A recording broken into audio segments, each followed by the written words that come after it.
Activation energy affects the amount of energy required to get a reaction started, and it determines the reaction rate, or how quickly a reaction occurs. How quickly a reaction occurs is super important. For example, medicines have to work within a certain time frame to be useful. Environmental chemists need to know how quickly pesticides or herbicides will break down after they are applied.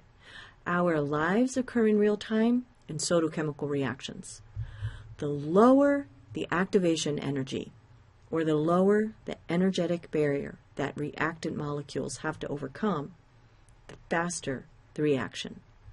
The higher an activation energy, or the higher the energetic barrier that reactant molecules need to overcome, the slower a reaction.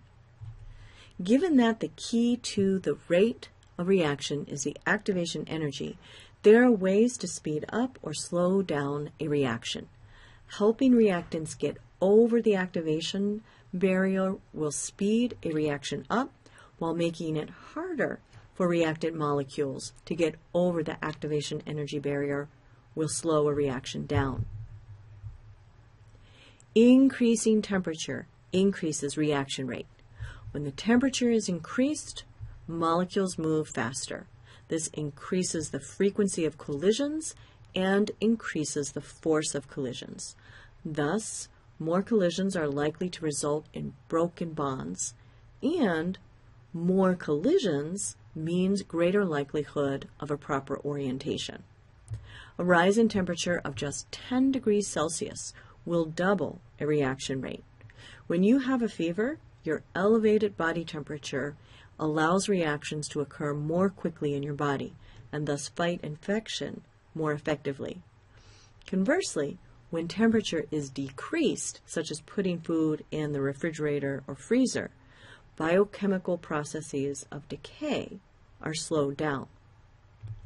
Increasing the concentration of reactants will increase reaction rates, since more reactant molecules means more collisions between the reactants can occur.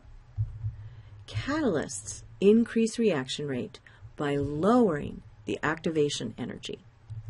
Catalysts do not change the delta H or enthalpy of a reaction, but they do lower the activation energy, which means more molecules can overcome the activation energy barrier and the reaction will proceed more quickly.